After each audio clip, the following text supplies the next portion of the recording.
toy izay ihany koa ny fikambanana zanak'ampelezan'ny faritra Toliary na ny fizataony fizafatao afatarany maro azy vola fitafiary ihany koa kojakoja ilaina amin'ny fiainana andavanandro no natolotra izy ireo ho anjara biriky no fanampina ny mponina any atsimo.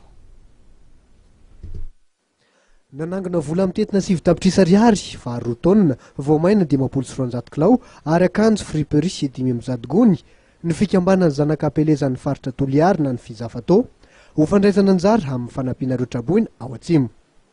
Natolotra tamin'ny pomba ofisialy ny mpanao gazety sy ireo mpikambana ao anivon'ny fikambanana tetsy amin'ny ampifoloha izany fanampiana izany izay ho zaraina ao anatin'ny fangaraharaana tanteraka. Ka ny fomba izarana an'io dia hojerena aloha amin'ireo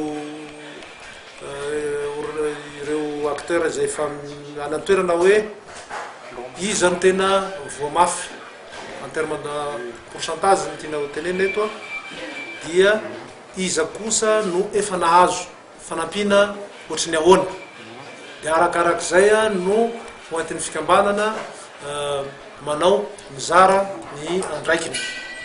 Maro ny fikambanana izay mifandray amin'ny fikambanana fizafatao any amin'ny faritra hafa, ohatra fizafatao any Antsirabe, fizafatao misy ny any Antsohihy, misy koa ny toerakafa ny Diego izay fa manao hetsika izay niangavy anay mba andrasana ny fanomezana avy amin'izareo aloha eto Antananarivo fa rehefa voaray izay dia hidina ny mpikambana solotena ho any Toliara hitondra an'izany tsirambin'ny tanana zany. Nandritra ny 5 andro no nanangonina ireo fanomezana maro samihafa ireo teo amin'ireo zanak' Toliary miaina eto an-drenivohitra.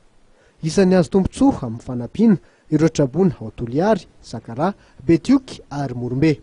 Ny zanak' Morombe izay nahangona lela vola mitetina 2 tapitrisa ariary mahery ihany koa.